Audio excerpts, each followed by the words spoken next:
Bueno, continuamos entonces con la siguiente charla de Rodolfo Illada. Rodolfo está por aquí cerquita, creo, ¿no? ¿Estás por aquí cerquita, Rodolfo? Sí, sí, estamos en la Orotava. Estamos cerquita los dos. Sí, A mí me gustó su biografía porque pone desarrollando software de 2001, unas veces bien y otras no tanto, ¿no? Y intentando aprender. Yo creo que la verdad que eso es una definición a la que me uno también. Bueno, él nos va a hablar de la sobreescritura fantasma, de cómo y por qué un método sobrescrito de una clase puede comportarse de forma inesperada. Así que adelante. ok, vamos allá.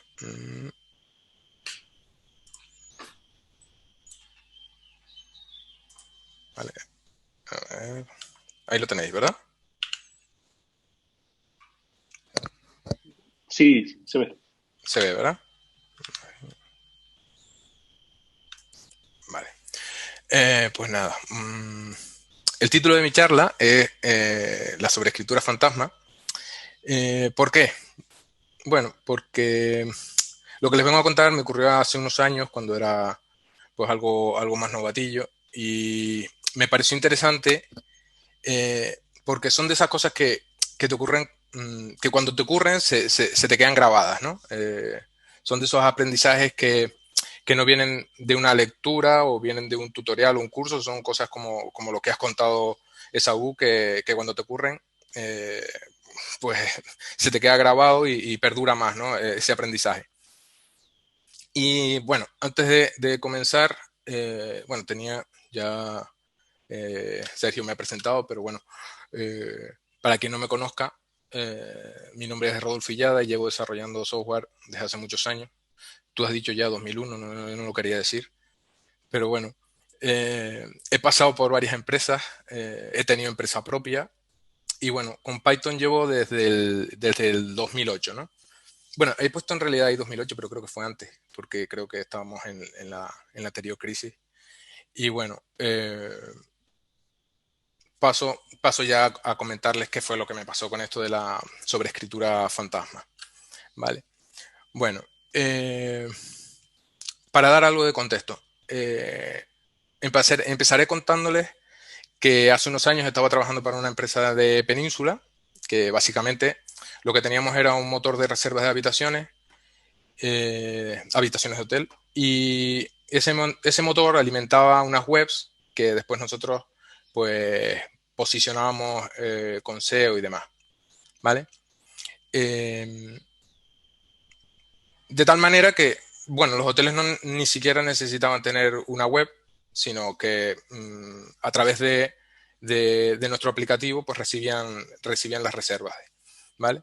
Es decir, nuestro motor de reservas se comunicaba con los llamados los channel managers, que para quien no lo sepa son aplicativos que centralizan la oferta alojativa de los hoteles, de manera que al hotel nada, le basta con administrar su oferta únicamente en esa aplicación y bueno, y en las diversas webs de reservas se actualiza la información de forma automática. Así que, bueno, decía que nuestro motor enviaba las reservas a los channel managers y esta comunicación se realiza bajo un estándar del sector, ¿no? Un estándar de ficheros. Que, bueno, como todos sabemos, los ficheros estándar, pues, o los estándares que están establecidos nunca se rompen, ¿no? Y son siempre información que se sigue al pie de la letra, ¿no? Y bueno, en realidad sí que se rompen.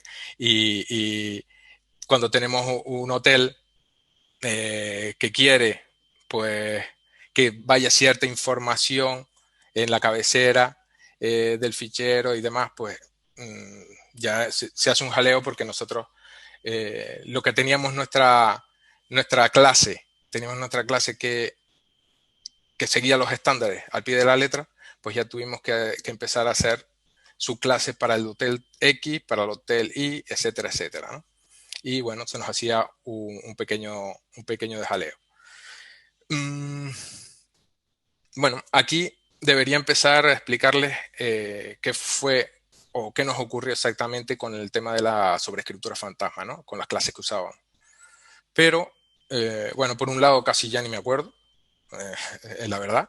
Y, y por otro lado tampoco quiero que la charla se nos vaya a convertir en esto, ¿no? Porque, vamos, es bastante tedioso, bastante aburrido. Entonces, se me ha ocurrido que quizás lo mejor vaya a ser que les vaya a explicar lo que me pasó con algo más ameno, ¿no? Y seguro que es más fácil de entender para todos. Vamos a imaginarnos que estamos desarrollando un juego y, claro, en Python, ¿no? No puede ser en otra cosa. Así que se trata de una aventura bélica en la que tenemos que matar a todo lo que se mueva, ¿vale? Vamos a hacer ese ejercicio de imaginación. Pero en las bases del juego se nos ha puesto la condición de que los soldados tienen que ser muy educados, ¿no? ¿Qué quiere decir esto? Pues que a la hora de matar a un soldado del bando contrario, pues el soldado tiene que despedirse, ¿no? Le dice adiós primero y luego lo mata, ¿vale?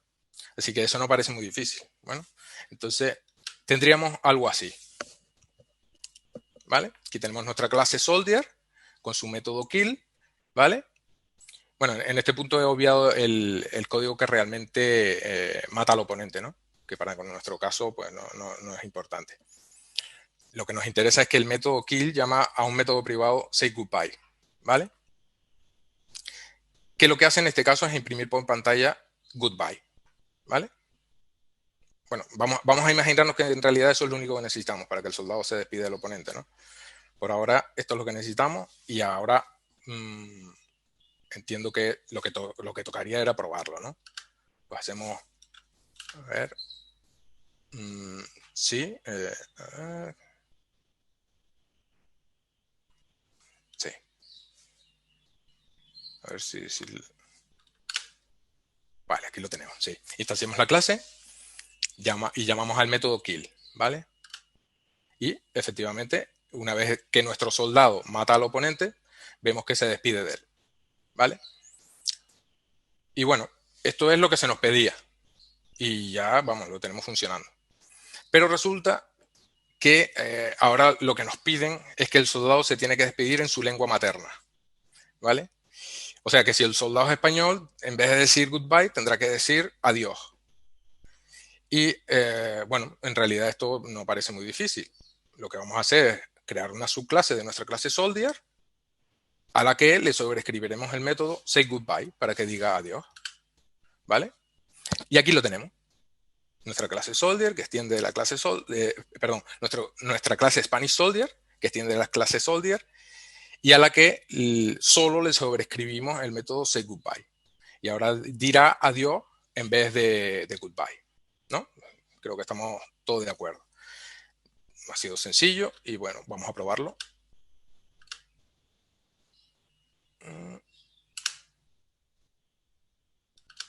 Vale. Y vaya. Tenemos esto. ¿Qué ha pasado aquí? Pues esto es precisamente la sobreescritura fantasma de la que les hablaba. Pero si nos fijamos en las clases, parece que todo está correcto, ¿no?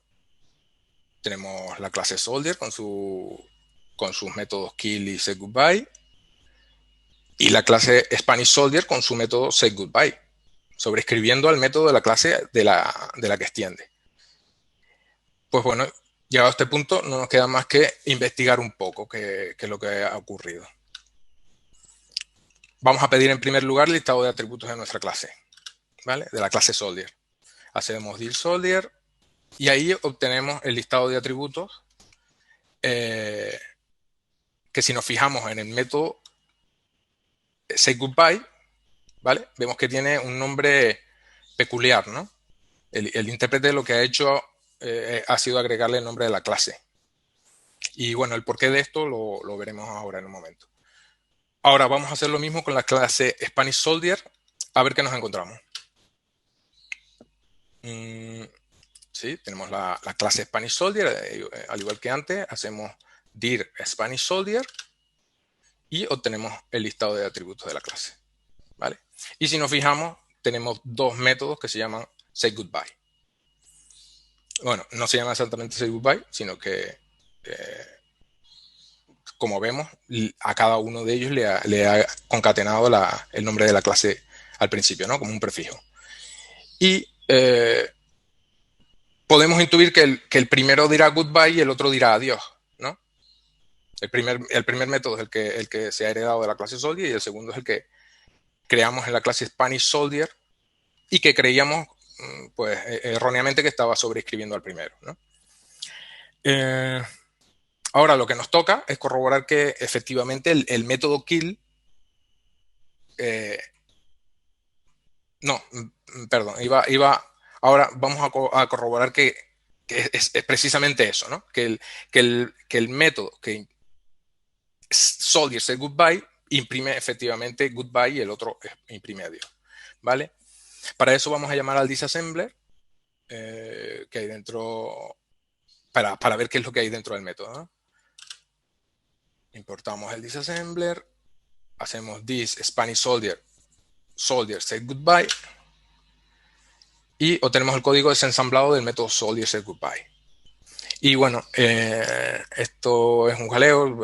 A que le gusta interpretar este tipo de cosas, pues le invito a investigar más acerca de esto, porque la documentación es bastante completa. Yo no me voy a detener ahora en esto. Pero sí que podemos ver, ¿vale? En la... A ver, ¿qué ha pasado aquí? Vale. En la línea 8, efectivamente, el método soldier say goodbye carga la cadena goodbye, ¿vale? Que es lo que se imprime por pantalla. Y bueno, es algo evidente que el otro método es el que imprime adiós, ¿no? Entonces, aunque sea solo por verlo, vamos a comprobarlo. Hacemos igual que antes el desensamblado de Spanish Soldier say goodbye y efectivamente vemos que el método imprime adiós en español, ¿vale? Bueno, lo que nos queda es comprobar que el método kill llama al primero de los métodos, Soldier say goodbye, que era el que imprime goodbye en inglés, ¿vale? Vamos allá, sabemos que es así, pero vamos a verlo igualmente. Hacemos el desensamblado del método kill y lo que nos interesa ver aquí es la línea 8, que efectivamente el método kill llama al primero de los métodos, el soldier say goodbye. Por ello, siempre imprime goodbye y no adiós, ¿vale? ¿Qué nos dice todo esto? Bueno, pues que básicamente en ningún momento ha habido una sobreescritura del método, ¿vale? Nunca lo hubo. ¿Por qué? Bueno, el culpable es algo llamado name mangling, que es algo que no es exclusivo de Python, ni mucho menos. No lo podemos encontrar en otros lenguajes. Y que básicamente consiste en que el intérprete de Python, al encontrarse un doble guión bajo delante de un atributo, un método, solo delante, ¿vale? Porque si lo añadimos por atrás ya no lo interpreta así. Lo que hace es concatenarle la cadena, es decir, le concatena el nombre de la clase como prefijo, ¿vale? ¿Para qué se hace esto? Pues precisamente para evitar lo que pretendíamos en un principio, que era sobreescribir el método en una subclase de la clase original, ¿no? Es decir, evitar colisiones de nombres en las subclases. De esta forma, cuando ponemos el doble guión bajo, le estamos diciendo al intérprete de Python, no permitas que se sobrescriba este método en las subclases que vengan. Y él lo hace añadiendo un prefijo que es el nombre de la clase. Seguramente leerán o habrán escuchado en muchos sitios que al poner el doble guión bajo estamos declarando el método como privado.